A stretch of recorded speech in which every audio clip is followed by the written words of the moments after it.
নমস্কার বন্ধুরা, WB pharmacy YouTube চ্যানেলে আপনাদের সকলকে আবার স্বাগতম জানাই। আমি পবিত্র বিশ্বাস, একজন ফার্মাসিস্ট।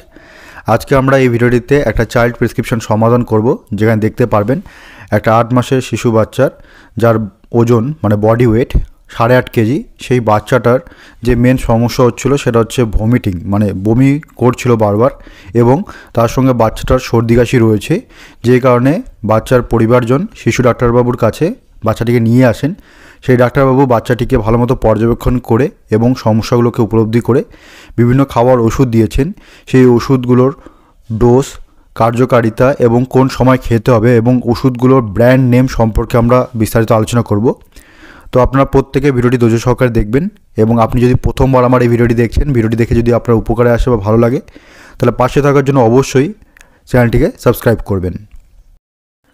তো বন্ধুরা, প্রত্যেকটা প্রেসক্রিপশন শুরু করার আগে আপনাদের প্রত্যেকে আমি বলে রাখি, যারা প্রেসক্রিপশানকে ভালোমতো বোঝার আগে দেখতে হবে প্রেসক্রিপশানে থাকা পেশেন্টের নাম, বয়স এবং সেক্স, এবং তার পাশাপাশি অবশ্যই যেটা খেয়াল করতে হবে সেটা হচ্ছে ডেট।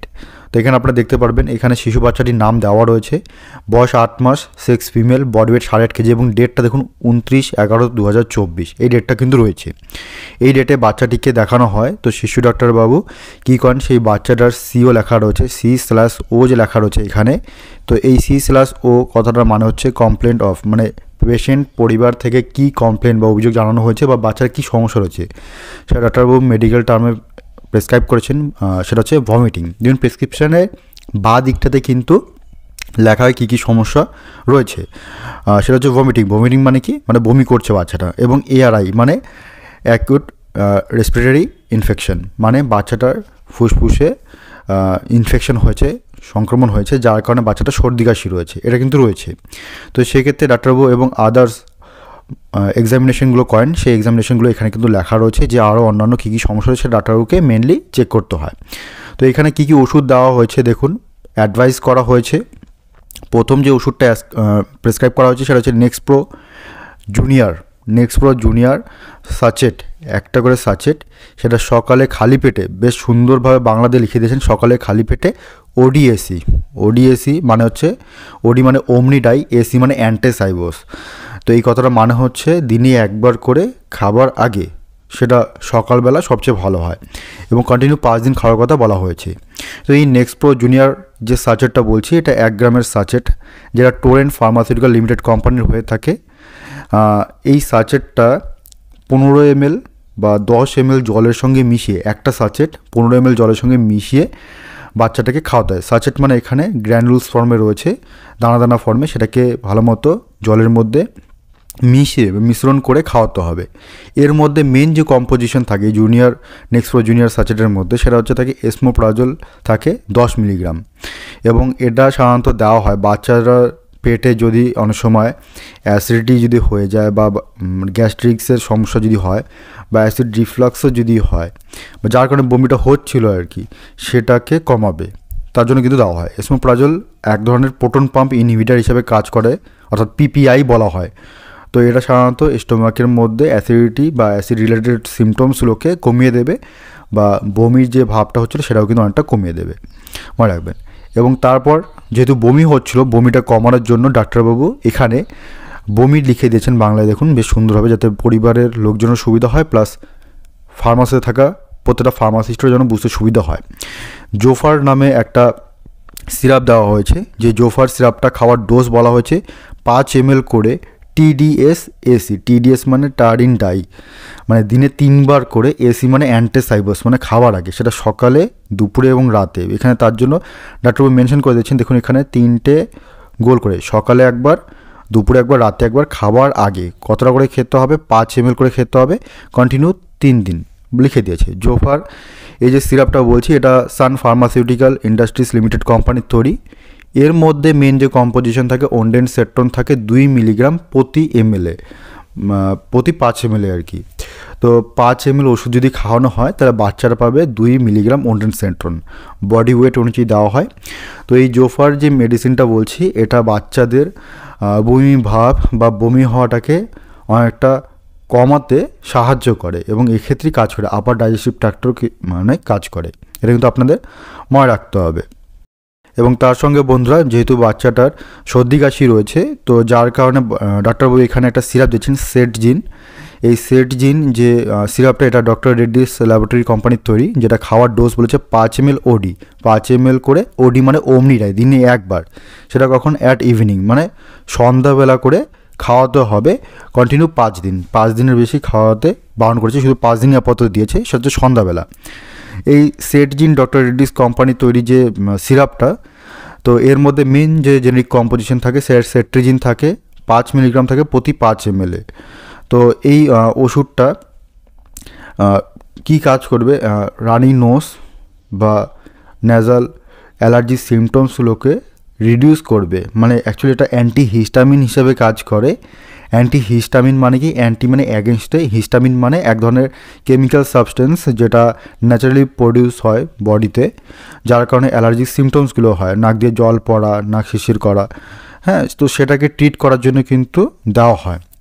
এবং তার পাশাপাশি এখানে ডাক্তারবাবু বাচ্চাটিকে সিরাপ ম্যাকবেরি জুনিয়র, কাশির জন্য একটা সিরাপ দিয়েছেন ম্যাকবেরি জুনিয়র, 3 ml করে দিয়েছেন। দিনে 3 বার খেতে হবে। টিডিএস পিসি, টিডিএস মানে টার্ডিন ডাই, দিনে 3 বার, পিসি মানে পোস্ট সাইবোস, কন্টিনিউ 5 দিন। এবং কাশির সিরাপ যতবারই খাওয়ানো হবে, তো খাওয়ার আগে ভালো শেক করে নিতে হবে। আপনারা প্রত্যেকে জানেন যে কাশির সিরাপ খাওয়ার আগে ভালো ঝাঁকিয়ে নিতে হয়, এবং কাশির সিরাপ খাওয়ানোর পর বাচ্চা বা বড় হোক জল বা বাচ্চাদের, ছোটো বাচ্চাদের দুধ খাওয়ানো হয়, তো সেক্ষেত্রে জল বা দুধ কোনো কিছুই খাবে না কাশির সিরাপ খাওয়ানোর পর, তো এটা সবার লাস্টে খাবে। তো এই ম্যাকবেরি জুনিয়র যে কফ সিরাপটা বলছি বাচ্চাদের, এটা ম্যাকলার্ড ফার্মাসিউটিক্যাল প্রাইভেট লিমিটেড কোম্পানির তৈরি। এর মধ্যে 3টে কম্পোজিশন কিন্তু থাকে। এক, লেভোসলবিটামল থাকে 0.5 মিলিগ্রাম প্রতি 5 ml, মনে রাখবেন। অ্যামব্রক্সল থাকে 15 মিলিগ্রাম, গুয়াইফেনিসিন থাকে 50 মিলিগ্রাম। এই প্রত্যেকটা 3টা কম্পোজিশন একসঙ্গে হয়ে বাচ্চাটার কফটাকে ট্রিট করবে। কীভাবে ট্রিট করে, 3টে কম্পোজিশনের কাজ কিন্তু আলাদা আলাদা। প্রথমত হচ্ছে অ্যামব্রক্সল, যেটা থাকে মিউকোলাইটিক হিসাবে কাজ করবে, যেটা মিউকাসটাকে থিন, মিউকাস মানে কি, মানে ওই আঠোয়া টাইপের যেটা বের হয় নাক মুখ দিয়ে, সেটাকে মিউকাস বলা হয়। সেটা কিন্তু কফ না, মিউকাস। তো এই মিউকাসটাকে পাতলা করবে এবং লুজ করবে, মানে আলগা করবে এয়ারওয়েজ থেকে, যে শ্বাসনালীটা রয়েছে সেই শ্বাসনালী থেকে আলগা করে দেবে, যাতে সহজে বাইরে বেরিয়ে আসতে পারে। এবং লেভোসলবিটামল যেটা থাকে, সেটা ব্রঙ্কো ডাইলেটার হিসাবে কাজ করে। ব্রঙ্কিওল মানে শ্বাসনালী, ডাইলেট মানে প্রসারিত করা, তার মানে ব্রঙ্কো ডাইলেটার হিসেবে কাজ করে, শ্বাসনালীটিকে প্রসারিত করে দেবে, যার ফলে মিউকাসগুলো অ্যামব্রক্সল যে আলগা করে দিয়েছিল, লুজ করে দিয়েছিল, সেটা যেন ওই রাস্তা দিয়ে বেরিয়ে আসতে পারে। এবং আরেকটি কাজ রয়েছে লেভোসলবিটামের, সেটা কি, যে সেই পেশেন্টের, বিশেষ করে এই বাচ্চাটার এই ক্ষেত্রে শ্বাস নিতে যেন সুবিধা হয়। অনেক সময় কী হয়, মিউকাসে এতটা পরিমাণে জমে যায় যে বাচ্চাটার শ্বাস নিতে অসুবিধা হয়, সেক্ষেত্রে কিন্তু অনেক সময় বাচ্চাদের নেবুলাইজেশন করার প্রয়োজন হয়। তো এক্ষেত্রে কাশি সিরাপটা দেওয়া হচ্ছে যাতে এই সমস্যাটা কম থাকার কারণে এটা দিয়ে হয়ে যাবে, নেবুলাইজেশনের আপাতত প্রয়োজন নেই। তো এরকম হয় আর কি। এবং গুয়াইফেনিসিন যে রয়েছে, সেটা কিন্তু এক্সপেক্টোরেন্ট হিসাবে কাজ করে। এক্সপেক্টোরেন্ট মানে কি, মানে বাইরে বের করে দেবে সেই মিউকাসটা যে আলগা হলো এবং শ্বাসনালী প্রসারিত হলো বাকি দুজনের উপস্থিতির কারণে। এবং এই গুয়াইফেনিসিন কী করবে, এয়ারওয়েজ থেকে সেই কফ মিউকাসটাকে যে আঠালোভাবে লেগেছিল সেটাকে বের করতে সাহায্য করবে। এইভাবে কিন্তু মেনলি কফ সিরাপগুলো কাজ করে, এটা কিন্তু আপনাদের মনে রাখতে হবে। তারপর এখানে ডাক্তারবাবু এখানে বাচ্চাটিকে নাকের ড্রপ দিয়েছেন। নাকের ড্রপ বাচ্চাদেরকে সবসময় প্রেসক্রাইব করা হয় সর্দি কাশি হলে। যখনই নাক জাম হবে বা বাচ্চাটার বুঝতে হবে যে নাক দিয়ে পুরো মিউকাস আটকে আছে, বাচ্চারা শ্বাস নিতে পারছে না, তো সেক্ষেত্রে saline nasal drop, plain saline nasal drop sodium chloride প্রিপারেশনে সেটা কিন্তু দেওয়া হয়। যখন নাকটা জাম হবে, বিশেষ করে রাত্রিবেলা যদি এরকম হয়, দিনে বা রাতে যে কোনো সময়, সেই সময় নাকের মধ্যে 2-1 ফোঁটা করে দিলেই কিন্তু, মানে নাকটাকে প্রথমে কী করতে হবে, বাচ্চার নাকটাকে ধরে হাত দিয়ে ধরে বা কাপড় দিয়ে নাকের ময়লাটাকে বের করে দিতে হবে যতটা পারা যায়। সেই ময়লাটাকে বের করে দেওয়ার পর তারপর নাকের ড্রপটা দিতে হবে। এবং তার পাশাপাশি ডাক্তারবাবু এখানে ভিটামিন D3 একটা ড্রপ দিয়েছেন, যেটা 10 ফোঁটা করে দিনে একবার করে কন্টিনিউ 1 বছর খাওয়ার পরামর্শ দিয়েছেন। মানে কি, বাচ্চার জন্ম থেকে শুরু করে 1 বছর অবধি এই টোটাল ডিউরেশনটা বাচ্চাদেরকে বিভিন্ন ভ্যাকসিনেশনের পাশাপাশি ভিটামিন D3 কিন্তু অবশ্যই দেওয়া হয়। কারণ এই ভিটামিন D3 বিভিন্ন রকম ব্র্যান্ড নেমে হয়, এখানে যেমন একটা লেখা রয়েছে। এই ভিটামিন D3 বিভিন্ন কিন্তু কাজ রয়েছে। ভিটামিন D3 যদি বাচ্চাটাকে দেওয়া হয়, তাহলে বাচ্চাটার শরীরের মধ্যে ক্যালসিয়াম, ম্যাগনেসিয়াম এবং ফসফরাস এই প্রত্যেকটা জিনিসকে অ্যাবজর্পশন হতে সাহায্য করবে। এছাড়া আমরা প্রত্যেকে জানি যে ভিটামিন D3-র জন্য বাচ্চাদের যে হাড় এবং দাঁত, এটা মজবুত হতে সাহায্য করে। তাছাড়া বাচ্চাটার শরীরে সেল ডিভিশনের ক্ষেত্রেও কিন্তু এই ভিটামিন ডি থ্রি অনেকটা অ্যাসিস্ট করে। তো ভিটামিন ডি থ্রি কিন্তু অনেকটা কাজ রয়েছে, সেটা কিন্তু প্রত্যেকটা শিশু বাচ্চার কিন্তু ভিটামিন ডি থ্রি ড্রপ অবশ্যই খাওয়ানো উচিত। ডাক্তারবাবুরা অবশ্যই মেনশন করে দেন, সরকারি হাসপাতাল হোক বা বেসরকারি হাসপাতাল হোক, প্রত্যেকটা হাসপাতালেই ডাক্তারবাবুরা মেনশন করে দেন। তো ধন্যবাদ বন্ধুরা সম্পূর্ণ ভিডিও দেখার জন্য। এরকম ভিডিও পাওয়ার জন্য অবশ্যই চ্যানেলটিকে সাবস্ক্রাইব করবেন এবং পাশে থাকবেন।